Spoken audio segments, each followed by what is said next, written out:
My nechceme, aby sa Únia transformovala na nejakú federáciu, na nejakú vojnovú úniu, na nejakú totalitu, ktorá nám bude určovať, proti komu máme, nemáme zbrojiť, proti komu máme, nemáme prijímať sankcie, koľko imigrantov musíme prijať, aké homosexuálne alebo iné manželstvá musíme uznávať. Skrátka, my sme za hospodársku spoluprácu medzi európskymi štátmi. Samozrejme, že sme, lebo Slovensko je krajina menšia, ktorá potrebuje spolupracovať hospodársky s okolitými štátmi. To je úplne v poriadku.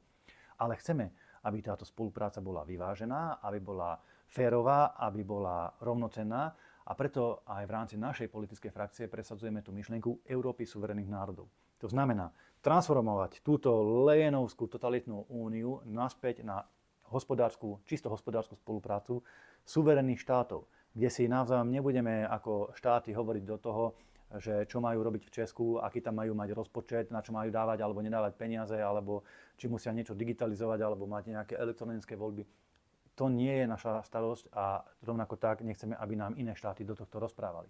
Preto chceme ten koncept Európy suverénnych národov, lebo je to koncept, ktorý zabezpečí do budúcna pre Európu stabilitu, slobodu, to je dnes veľmi dôležité slovo, a pevne verím, že aj mier, lebo bez toho, aby ste rešpektovali suverenitu aj východných štátov, treba ich rešpektovať.